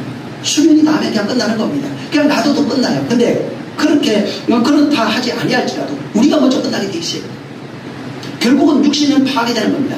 배와 같아요. 육신은 내 영혼이 타고 있는 배 같은 거예요. 이 세상은 모든 사람이 타고 있는 배 같은 겁니다. 아무리 많은 돈을 가지고 있고 건강하고 자식도 많고 좋은 집도 있고 진짜 뭐 제가 아는 사람이 옛날에 어디 가보니까 그냥 돈 쓰는 냄새가 나다고 창고에서 그러던데 돈을 아무리 많이 쌓아놔도 아무 소용없어요. 세상의 것은 단 한 가지도 가져가지 못합니다. 우리가 잘 알잖아요. 자기가 일생을 힘들게 누리면서 벌어가지고 만들어놨던 집 못 가져갑니다. 쌓아놨던 건부에 뭐 주식부터 해갖고 수많은 금은과 하나도 못 가져갑니다. 가져갈 수 있는 게 어디 있어요? 육체도 못 가져갑니다. 내가 가져갈 수 있는 것이 단 한 가지도 없어요. 죽을 때까지 아무리 많은 것을 손에 꽉 쥐고 있어도 우리 그거 알고 있거든요. 근데 이론으로 알아요. 실감하지 못하고 있어요. 죽는 사람이 단 한 가지도 가져갈 수 있는가? 내 몸도 못 가져가요. 근데 바락바락 아주 세상 것을 지키며 살고 있잖아요. 그거 안 뺏기려고 살고 있잖아요. 그래서 마태복음 24장 40절 이하에 뭐라고 했냐면은 두 사람이 밥 갈다가 한 사람 데려간대요. 두 여자가 매를 갈다가 한 사람 데려간대요. 결국은 뭐냐면 약속 갈렙과 같이 그리스도의 신부된 자들 운넬과 같이 그 신부를 그리스도의 신부가 된 그들을 데려가는 그날이 온다는 거예요. 그때는 세상 것들 이건 뭐 가난한 자나 부자나 있는 자나 없는 자나 모든 것을 두고 가는 겁니다. 그때 가가지고 아니 죽기 직전에 그가 데리러 오실 그때에 이제 세상이 파괴될 그때 육신이 끝날 그때에 말이에요. 그때 야 누가 메이크 입었디 아무 소용없어요. 누가 뭐 몇 평에 사디 아무 소용없어요. 거기 뭐 어느 집에 뭐가 저 화려하게 치장되어 아무 소용없는 거예요. 단 한 가지도 가져갈 수 없는 겁니다. 세상의 것 자랑할 거 아무것도 없어요. 왜? 결국은 가져갈 것이 없어요. 세상 것은 영원한 것이 없어요. 영원한 것만이 가져가게 되어 있는데 하나님께서 영원한 것으로 지으신 것은 복음으로 말미암아 그리스도 안에 생명된 자들밖에 없어요. 진리된 자들만이 하나님의 영원한 생명으로 지어지는 그런 존재들인 겁니다. 그래서 그때에 남느냐 가느냐 하는 것은 하나님이 주신 그 생명으로 지어진 자는 가게 돼 있고 남는 자들은 하나님의 생명이 없는 자 아무리 예수여 하고 종교생활 해도 그들은 버려지는 자, 두려운 자가 될 수밖에 없는 겁니다. 이게 우리 신앙생활이 지금 잘 먹고 잘 입고 잘 살기 위한 어떤 종교적 수단으로서 복받는 것이 아니에요. 이게 지금 내 영혼이 사느냐 죽느냐 하는 문제지. 예? 정말 그거는 저 생명에 관한 문제지. 세상에서 예수님 이용해가지고 잘 믿어가고 복받는, 육체가 복받는 거 아무 소용없어요. 아니 복 주셨다고 해도 가져갈 게 없다고. 응? 복 주셨다 해도 가져갈 수 있는 것이 단 한 가지도 없어요. 여기 지금 사사기도 나오지만은 여기 있는 사람, 이스라엘 사람들이 보이는 하나님이 함께 하는데 그들이 관심은 뭐냐면 철병기에 있어요. 예? 그 다음에 그들이 가지고 있는 재능이 있어요. 논과 밭, 그 양식들이 있어요. 사울에게 그 모든 양식, 뭐 우양부터 사람들을 완전히 침멸하라고 그랬잖아요. 근데 하나님이 함께하는 전쟁인데 뭘 해요? 이기긴 했는데 뭐를 하면 자기 생각대로 하나님께 제사 드린다고 소 놔뒀잖아요. 살찐 소. 그래서 뭐라고 했어요? 하나님이 너를 버렸다. 하나님 믿는데, 예수님 믿어요. 믿는데 뭐가 문제냐면은 본향대로 가지 않는 거예요. 내 말을 안 듣는다고. 결국은 자기가 자기 신이 돼서 왕이 돼서 자기의 자의로, 여기 이제 사사기에서 계속 반복 나오는 게 왕이었으므로 자기 소견대로 하였더라. 이게 지금 계속 반복되고 오늘날도 똑같습니다. 옛날 이야기 할 필요 없어요. 지금 예수님 믿고 있는데 자기 마음대로 하는 거예요. 자기 뜻대로 하는 겁니다. 자기 생각대로 하는 겁니다. 뭐래요? 세상에 좋은 거, 보기 좋은 거 다 남겨둬요. 응? 그거 다 취사하는 데 가는 겁니다. 철병기도 남겨두고, 검은 보화 남겨두고, 세상에 좋은 거, 좋은 집, 좋은 차, 좋은 거 먹는 거 전부 다 그래요. 근데 하나님 믿잖아요. 근데 말씀대로 가진 않아요. 믿어드리긴 하지만은 말씀대로 사는 건 없어요. 응? 결국은 뭐냐면 그것이 너희 올무가 된다고 그랬잖아요. 이 사사기 내용이 전부 다 그렇게 돼 있어요. 올무가 되면 그들이 너를 괴롭힐 거라. 네가 남겨둔 그 물질이, 네가 남겨둔 세상의 것이, 네가 남겨둔 세상의 성공에는 모든 것들이 결국은 너한테 올무가 된다는 것입니다.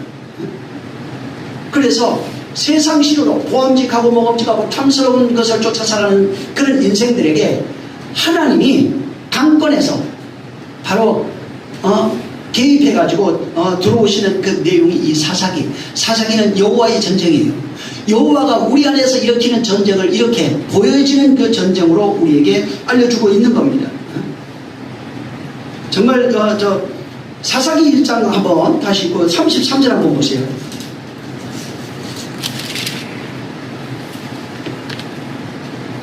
자, 시작. 납달리가 베세메스 거민과 베다낫 거민을 쫓아내지 못하고 그 땅 거민 가나안 사람 가운데 거하였으나 베세메스와 베나닷 거민들이 그들에게 사역은 왜 노역이에요. 여기 근데 32절에 뭐라고 되냐면 그 땅 거민 가나안 사람 가운데서 거하였으니 이는 쫓아내지 못하였더니라. 31절에 쫓아내지 못하고 계속해요. 그 앞에도 30절에 쫓아내지 못하였으나 가나안 사람들을 저기 전쟁을 여호와가 함께하는 전쟁인데 쫓아내지 않았어요. 그리고 그 땅 거기를 거기 남겨뒀는데 남겨둔 결과가 33절에 보면 그들을 노역을 하는 거예요. 철병이 그들이 쓰고 있는 걸 이걸 하는 거예요. 근데 여기 이름을 써놨는데 납달리가 베세메스 거민과 베나닷 거민을 쫓아내지 못했다 이렇게 나와요. 이게 계속 뭐 납달리도 그랬고 뭐도 계속 나와요 이게. 자, 근데 이 베세메스는 뭐냐면 이걸 왜 써요? 태양의 집이에요. 베아닷은 아낫 여신의 집이에요. 그래서 여기 35절에 보면 결심하고 헤레스산과 아알론과 사알빔에 거하였더니 요셉 족속이 강성함에 아모리 사람들이 필경은 사역하였다. 여기도 지금 계속 사역하죠. 그러니까 여기 또 그 헤레스산이라고 하는 태양의 산 이런 뜻이고 보면은 이제 가나안 정복 전쟁을 하면서 이게 남겨둔 그런 땅들이에요. 땅들, 그 다음에 남겨준 그런 지명들입니다. 근데 여기 보면은 아까 태양의 집, 태양의 산, 아낫 여신의 집 이런 거예요. 무슨 얘기냐면 거기 있는 가나안 땅인 우산들이 다 타파라고 그랬잖아요. 다 완전히 멸절시키라고 그랬거든요. 근데 이거 그대로 다 놔둔 거예요. 태양신은 태양의 집, 태양신을 섬기는 그런 집들, 아낫 여신의 집들, 이런 게 신전들입니다. 이거 전부 다 놔뒀어요. 태양의 산들, 이런 것들을 전부 다 놔둔 거예요. 그러니까 결국은 뭐냐면 여호와의 전쟁, 여호와가 함께 하는데 그 전쟁을 여호와가 하는 전쟁이 실패한 거예요. 누구 때문에 한 거예요? 이 사람들 때문에. 하나님이 여호와께 지금 성령이 우리 정복 전쟁하고 있잖아요. 왜 실패하는 이유가 뭐야? 내가 그걸 반대하는 거예요. 오늘날 성도들이 여호와의 정복 전쟁에 동참하지 않습니다. 하나님 마음대로 해보세요. 하지만은 자기 생각대로, 왕이 없으므로 자기 소견대로, 자기 뜻대로, 자기 방법대로 그렇게 하는 겁니다. 결국은 우상을 버리지 못하고 살아가는 인생들의 모습을 여기다 그대로 다녀왔어요. 하나님이 우리 삶 가운데 개입하고 그리고 그 정복 전쟁을 하고 계시지만은 그 정복 전쟁을 하나님도 실패할 수밖에 없는 이유가 뭐냐면 내가 하나님 믿고 함께 한다고 하지만 내가 협조를 안 해요. 내가 반대한다고 이거. 그 정복되는 그 살이 정복되고 율법의 살이 정복이 되는 것을 반대하는 거예요. 내가 섬기는 그 신이 정복되는 것이 반대되는 거예요. 그러니까 그대로 큰 놔두는 거예요. 여러분 여호와의 정복 전쟁이 시작될 때 나타나는 현상이 전에 제가 말씀드린 환난과 핍박과 고난입니다. 여기에 말씀드렸어요. 그러니까 환난과 핍박과 고난은 여호와가 정복 전쟁할 때 일어나는 현상이에요. 근데 사람들이 이걸 힘들어하는 거예요. 환난, 고난, 핍박이라는 게 옛사람이 죽는 그것이 싫어요. 그 과정 속에서 육체에도 일어나요. 육체의 것이 파괴될 수 있고 육체가 병들 수도 있고 뭐 환경이 파괴될 여러 가지 일들이 있다고요. 자, 이런 게 힘든 거예요. 난 세상 편하게 사는 게 좋거든. 그래서 이게 지금 하나님께서 여호와께서 우리 징계 하나님 나라로 생명으로 우리에게 징계해 왔어요. 그리고 우리를 정복하고 있는 거예요. 그 정복하는 현장에서 환난과 고난 우리 옛사람이 전부 다 풍부되는 겁니다. 근데 그게 힘들다고. 그게 쉬운 거예요. 그래서 그 요한도 그런 얘기를 했잖아요. 바로 저들이 죄가 까발려지는 것, 자기 죄를 가리기 위해서 그랬다는 거예요. 까발려지는 것을 싫어하는 거예요. 내 죄가 공개되는 걸 다 싫어하는 거예요. 왜? 공개되면서 일어나는 것이 환난, 고난, 핍박이거든요. 이런 그래서 그들은 자기 죄를 숨기려고 할 수밖에 없는 거예요. 성경은 죽음이라고 하는 곳에서 새 생명이 나와요. 부활로 나와요. 고난이라고 하는 데서 새 생명이 잉태되는 겁니다. 이런 것을 계속 반복하고 써놨어요. 그 아담과 하와가 타락한 이후에 창세기 3장 15절 이하에 보면은 하나님이 번식의 를 해줍니다. 그래서 여자에게서 나는 후손이 있는데 그가 뱀의 머리를 상하게 한다는 겁니다. 그리고 여자가 아기를 낳으면 여자는 산자여비가 된다는 겁니다. 그건 이제 예언이에요. 교회가 예수 낳는 얘기고 예수가 우리 낳는 얘기예요. 그 얘기를 거기다 써놓은 겁니다. 그래서 여자가 해산하면은 구원을 받는데요. 누구를 해산해야 돼요? 예수 그리스도. 자, 근데 그거를 요한복음 16장 20절 21절에 뭐라고 써놨냐면 내가 진실로 너희에게 이르노니 너희는 곡하고 애통하겠으나 세상은 기뻐하리라. 너희는 근심하겠으나 너희 근심이 도리어 기쁨이 되리라. 이게 뭐냐면 하나님의 말씀이 우리에게 들어와서 우리 안에서 일하는 고난, 환난, 핍박 이런 것들입니다. 옛사람의 죽음 이런 것들이에요. 자, 그리고 21절에 뭐라고 쓰냐면 여자가 해산하게 되면 그때가 이르렀으므로 근심하게 되나 아이를 낳으면 세상에 사람 난 기쁨을 내려 그 고통을 다시 기억하지 않느냐. 교회가 결국은 그리스도라고 하는 생명을 잉태해서 그 생명을 낳게 되면은 지금 일어나고 있는 옛사람이 죽는 그런 환난, 고난, 핍박이라고 하는 이것은 다시 기억하지 않는다. 그래서 창세기 1장에 이 사사기 1장에 지금 보면은 두 지파가 나와요. 유다 지파와 여기 이제 그 시몬 지파 나오잖아요. 그 3절에 보면 누가 올라가야 됩니까? 하니까 이제 여호와께서 유다가 올라가라. 그러니까 시몬 지파가 같이 올라가요. 지난번에 얘기한 것처럼 시몬 지파는 바로 유다에게서 유다가 받는 그 기업 분깃을 공여받게 돼 있어요. 유다 지파는 예수 그리스도를 상징합니다. 우리 시몬 우리를 상징해요. 우리는 예수 그리스도의 기업을 우리가 선물로 받는 겁니다. 그래서 아까 갈림으로 얘기한다면 신랑이신 예수 그리스도가 받는 그 기업을 우리는 그 신부가 되어 그 기업을 우리가 함께 공여받는 그런 존재로 되어 있는 거예요. 그래서 여자가 잉태하여 해산하면은 산자여미가 된다고요. 교회가 그리스도를 예수 그리스도를 잉태해서 출산해야 돼요. 예수 믿는 자가 그 말씀, 생명의 말씀을 잉태해서 그걸 출산해야 된다고요. 그래야 그분의 분깃을 우리가 같이 받을 수 있는 겁니다. 그래서 교회가 잉태하는 것은 아까도 얘기한 것처럼 예수 그리스도예요.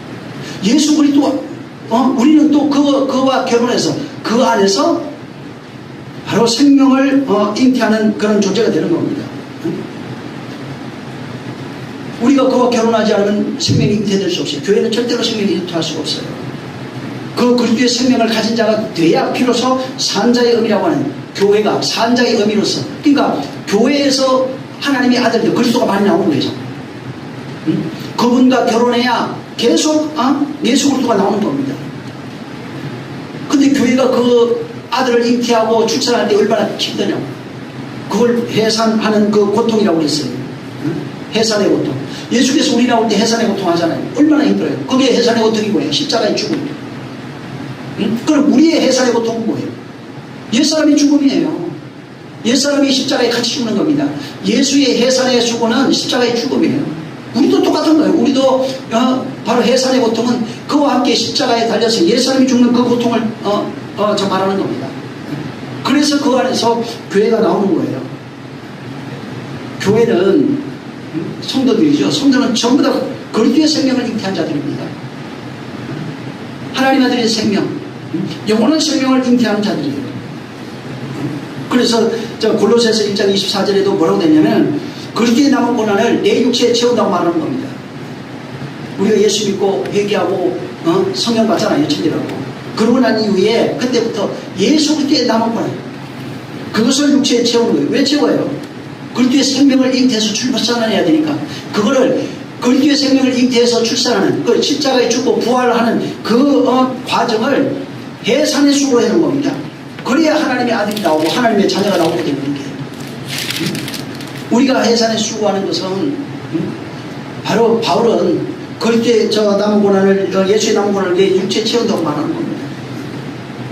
교회가 전부 다 그래야 된다. 교회, 진짜 교회는 그리스도의 남은 고난을 육체에 채우는 거예요. 해산의 수고한다고.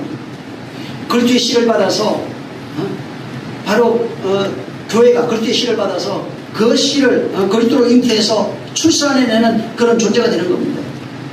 이걸 위해서 그 죽고 부활해서 성령으로 우리 안에 오신 거예요.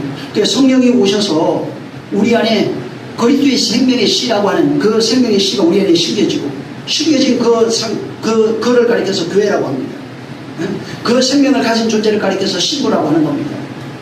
그리고 그 저 씨를 받아서 그 씨가 자라나서 그리스도의 생명으로 잉태되어 출산하게 되면 하나님의 아들이라고 하는 거예요. 그래서 그 과정에서 그 씨를 받고 출산하는 과정, 바로 옛사람이 죽고 새사람이 되는 과정으로 해놓은 겁니다.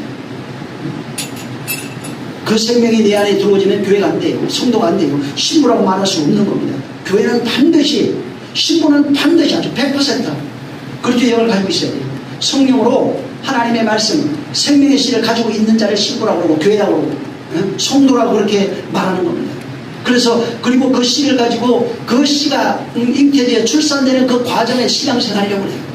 그리고 그 하나님의 아들로 나오는 그리스도의 생명으로 나온 존재가 되면은 바로 옛사람이 죽고 새사람이 되었다고 얘기를 하는 겁니다. 옛사람, 바로 육신의 사람, 율법으로 사는 그 사람 속에서 하나님의 아들이 율법 안에 있는 그 생명이 하나님의 아들로이라고 하는 그 생명으로 나타난 겁니다. 이걸 그런 모양, 교회가 바로 그리스도의 생명을 가졌다. 옛사람이 죽었다. 옛사람이 죽고 새사람이 되었다. 그 다음에 저 여자가 그 씨를 가져서 해산해서 바로 구원함을 받았다. 여러 가지 모양과 비유로 이렇게 말하는 겁니다. 하나님의 생명을 잉태한 신부는 자기가 없어요. 아들을 위해서 존재합니다. 자기가 죽는 거예요. 그래서 남자는 씨를 전해줄 때 죽어요. 예수께서 우리에게 씨를 전해줄 때 십자가에 죽는 거예요. 똑같아요. 이치를 그렇게 놨어요. 여자는 그때 안 죽습니다. 씨가 될 때. 언제 죽냐면 출산할 때 죽어요. 해산할 때 여자는 죽고 남자는 씨를 줄 때 죽어요. 그래서 이게 바로 그 모형으로서 그분이 우리에게 씨를 주기 위해서 십자가에 죽고 우리는 그 씨를 받고 난 이후에 그 씨가 하나님의 아들로 나올 때 바로 옛사람이 나오는 그것은 옛사람이 죽은 거예요. 나라고 하는 그 신부가 죽은 거예요. 나는 죽은 거예요. 옛사람이 죽고 그리스도의 신부, 그리스도의 신부라고 했을 때는 어떻게 설명해냐면 그리스도의 생명을 가지고 있으면 그리스도의 신부라고 합니다. 모양이 달라요. 그리고 해산함으로 여자는 구원을 얻는다고 얘기했고 해산해서 된 그 존재는 하나님의 아들, 그리스도의 아들이라 이렇게 얘기한 겁니다. 그래서 거기 디모데전서 2장 15절에 보면 여자가 만일 정결로서 믿음과 사랑과 거룩함에 거하면 해산함으로 구원 얻는다. 여자가 어떻게 해요? 교회예요, 교회. 신부라고 해요, 그리스도 신부. 이 교회 신부는 공통점이 뭐냐면 씨를 가지고 있어야 돼요. 하나님의 말씀이라고 해요. 그 진리의 영원한 생명의 말씀을 가지고 있는 자를 교회 혹은 신부라고 말합니다. 그리고 그 말씀이, 그 생명이 잉태돼서 자라서 아들로, 그리스도라고 하는 하나님의 아들로 출산해야지 해산이 되면 구원이라고. 그래서 그거 해산함으로 구원을 얻는다는 말씀을 전부 다 계속 연결해서 하는 거예요. 교회가 하나님의 아들을 잉태하는 그 내용을 그대로 되는 겁니다. 그래서 그분과 결혼한 자는 이제는 바로 세상 것에 이게 보암직하고 모금직하고 탐스러운 이것을 초월해야 됩니다. 악사처럼 말이에요. 마른 땅으로 쫓겨난 자들이, 여기 우리의 혼이 마른 땅이에요. 사실은 율법의 세상이 마른 땅, 이 세상 다 마른 땅입니다. 보여지는 건 썩어질 것들이라니까. 이게 영원한 게 아니라고요. 이게 전부 다 마른 땅인데 영원한 것으로, 아름다운 것으로 보고 있는 거예요. 마른 땅. 근데 거기에는 뭐가 그러냐면은 하나님의 언약이 있다. 그래서 여자가 구해야 될 거는 이 악사라고 하는 샘물이 되어서 윗물과 아랫물은 예수 그리스도를 상징한다고. 그래서 그 샘물이 거기 흐른다고요. 교회들에게 흐르는 것은 윗물과 아랫물, 곧 샘물이 흐르는 겁니다. 비록 사막이 고난받고 저주받고 메마른 땅이고 그런 땅이지만은 신부는 오늘날 교회들이 그런 땅에 있어요. 메마른 땅, 사막에 있는 것을 교회로 비유해놨고 그 사막에는 뭐가 아버지가 뭘 주시냐면 샘물 준다고요. 예수 그리스도라고 하는 샘물을 우리에게 주시는 게 그게 성령으로 우리에게 임해있어요. 그리고 그 샘물은 그 사막에서 흘러요. 어디에요? 우리 그 노래하잖아요. 시편에 저 사막의 샘이 흘러넘치는 게 우리 혼이에요. 응? 하나님의 말씀을 언약으로 받은 그들, 실어받은 그들, 생명으로 그 실을 가지고 있는 그 땅에서 생명샘이 흘러나요. 그래야 사막의 샘이 터지고 백합화가 피고 온갖 그 아름다운 초장이 되고 하는 게 전부 다 이게 이 땅을 나라를 얘기하는 것이 아니라 이 땅, 내 혼의 나라입니다. 세상 나라를, 세상 임금이 다스리는 그 나라를 얘기하는 겁니다. 그래서 거기 나중에 시간이 없어서 뭐 좀 하긴 그런데 그 신명기 27장 1절부터 그 7절 한번 읽어보시기 바랍니다. 거기 뭐가 있냐면 하나님께서 이스라엘 백성에게 가나안에 들어갈 때 그 땅에다가 돌을 세우래요. 그리고 하나님의 율법을 거기에 기록하라고 되어 있어요. 그리고 그 땅을 어디에 그 돌을 세우냐면은 요단 건너 내 하나님 여호와께서 내게 주신 땅에 들어가는 날, 요단강 건너가가지고 요단강을 건너서 들어가는 그때 큰 돌을 세우고 석회를 바르고 건넌 이후에 그 율법의 모든 말씀을 그 위에 기록하래요. 큰 돌을 세우고 석회를 바르고 건너가는 그날 모든 말씀을 거기에 기록해라. 그리고 이제 쭉 보다 보면은 4절 이하로 쭉 내려가면 긴 돌들이 어디에 서 있냐면 에발산에 세워져 있어요. 에발산에 여호와의 말씀을 기록한 그 돌이 어디 있어요? 에발산에 기록이 되어 있는 겁니다. 근데 이 돌은, 큰 돌은 다듬지 아니한 돌이라고 했어요. 이거는 인간이 손으로 다듬고 가공한 그런 돌이 아니에요. 인간의 공로나 이런 것이 전혀 없는 그런 그 돌은 여호와의 말씀이 기록된 그 돌이에요. 이게 에발산에 세워야 돼요. 왜 여기에 써야 될까? 왜 여기에 써야 돼요? 시편 11편 29절에 있어요. 이거는 한번 제가 다음 시간에 잠깐 할 수 있으면 하고 아니면은 건너뛰도록 하겠습니다. 에발산은 저주가 선포된 산이에요. 여기 두 산이 나옵니다. 나중에 한번 거기 한번 들어가 보시면 거리심산, 에발산. 거리심산에서는 축복이 선포되고 에발산에서는 저주가 선포되거든요. 근데 저주가 선포된 그 산에다가 소아람에 서로 가공하지 않은 그 돌을 거기다가 세우라는 겁니다. 이게 무슨, 그냥 쉽게 무슨 얘기예요? 에발산은 율법의 산이에요. 그리심산은 진리의 산이에요. 진리가 잉태되는 산이 그리심산이고, 바로 율법의 산은 에발산을 말하는 겁니다.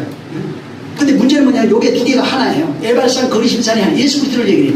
에발산이 없으면은 그리심산도 없어요. 오늘 율법 무시하잖아요. 율법이 예수고 진리가 그리스도에 쉽게 말하면. 근데 율법 없이 어떻게 그리스도가 있어요? 절대로 있을 수 없어요. 그래서 율법과 진리가 바로 하나라고요. 근데 율법이라고 하는 여기는 뭐가 냐면 거기서 저주가 선포되잖아요. 율법 아래 살아가는 게 저주라고요. 그리스도로 살아가는 그리심산이 축복이라고요. 그 내용을 거기 해놓은 겁니다. 예수로 살아가는 건 저주예요. 그 율법으로 살아가는 건 저주예요. 율법으로 살아가는 건 뭐가 있어요? 십자가에 죽는 죽음이 있어야 된다고요. 환난과 고난 죽음이 있는 것이 에발산이에요. 바로 이 세상 율법의 산을 말합니다. 근데 그리심산은 생명의 산이에요. 그러니까 축복의 산이라고요, 거기는. 그래서 거기는 그리스도의 영으로 생명이 있고 복이 있고 영생이 있고, 이 산이 그리심산이에요. 그리스도를 상징한다고요. 그리스도의 생명, 영생하는 그 생명으로 사는 그 산을 모형으로 한 게 그리심산이고, 그래서 해가 두 개 지파 나눠가지고 거기서 에발산에서는 저주를, 그리심산에서는 축복을 명하라 이렇게 얘기한 겁니다. 예수 그리스도의 모습이고 교회의 모습이에요. 그럼 우리를 얘기를 하면 옛사람은 에발산이 되고, 율법에 속해 있는 육체와 옛사람은 에발산이 되고, 그리스도의 영을 받은 그 존재는, 그 영은 그리심산이 되는 겁니다. 그래서 우리가 에발산과 그리심산이 전부 다 우리 안에 있는 거예요. 그래서 이 두 개가 하나예요. 결국은 옛사람이 죽고 새사람이 되면은 하나님의 아들, 바로 산자로 나오는 겁니다. 여자로 얘기한다면 생명을 잉태하는 산자의 영이가 되는 것이고, 결국은 우리예요. 율법을 여자로 표현해놨어요. 우리 입장에서는. 그래서 옛사람, 육체로 사는 우리 옛사람은 율법이에요. 여자예요. 그리고 거기에 담기는 그 신은 하나님의 생명이에요. 그걸 그리스도의 영, 하나님의 아들의 영, 생명, 진리의 영, 이런 식으로 여러 가지로 해놨습니다. 그 영이 우리 안에 담기는 겁니다. 그래서 받는 입장에서 신부라고 얘기했고, 또 그 다음에 그 씨를 받아서 그 씨가 하늘의 생명이 영생이 자라가는 과정 속에서 일어나는 그런 내용을 고난, 환난, 핍박을 하면서 통해서 옛사람이 죽는 것이다 이렇게 얘기했어요. 그걸 또한 옛사람이 죽으면 그 하늘의 생명이 자라간 것입니다. 새사람이 된 것이다. 하나님의 아들로 나는 것이다 이렇게 얘기한 겁니다. 그래서 우리가 신앙생활하면서 넘어지고 엎어지고 얼마든지 할 수 있어요. 왜? 그 아들이 자라가는 과정 속에서는 10달 동안은 여러 가지 환난이 있어요. 10달이 뭐냐면 우리 죽을 때까지 신앙생활하는 겁니다. 이 과정에서 옛사람이 죽어야 되는 과정이에요. 그걸 발랑고 난 핍박이에요. 그리고 하나님의 아들의 생명을 받은 상태가 되면 신부, 교회, 이런 식으로 얘기를 안 했어요. 성도 다 해놨습니다. 그 아들이 자라면 그리스도인, 그리스도 생명된 자, 영생된 자, 여러 가지로 얘기해 놓은 겁니다. 그분이 우리와 함께 하셔서 우리 안에 역사하시는 그 영으로 바로 우리가 생명된 자로 나올 수 있도록, 정말 그 약속만 바라보고 내 안에 생수의 강이 흘러가는 자가 될 수 있도록 하시길 예수님으로 축원합니다. 자, 지금 기도하겠습니다. 기도할 때, 주님, 정말 내가 오늘 좀 시간이 좀 없어서 계속 그냥 좀 빨리 좀 얘기를 했는데 그래도 시간이 많이 갔어요. 정말 이 사사기 꼭 읽어보시고, 제가 읽어드렸던 성경 꼭 읽어보시기 바랍니다. 내 안에 생수의 강이 흘러날 수 있도록 해달라고 기도합니다. 좋으신 하나님 감사합니다. 우리를 축복해 주셔서 정말 우리 안에 하늘의 생명을 주셔서 악사처럼 그 아버지의 언약하신 그 땅은 메마른 땅이지만 거기에 생수의 강이 흘러나는 그 땅을 만들기 위해서 생수의 강이 흘러나는 자로 우리가 세워지게 도와 주시옵소서. 비록 세상에서 교회에 살아가면서 환난과 고난 핍박이 있을지라도 하나님의 아들을 잉태하고 그 생명된 자로 나오는 거룩한 자들, 정말 교회들이 되게 하여 주시옵소서. 성령의 함께 하시길 원하는 예수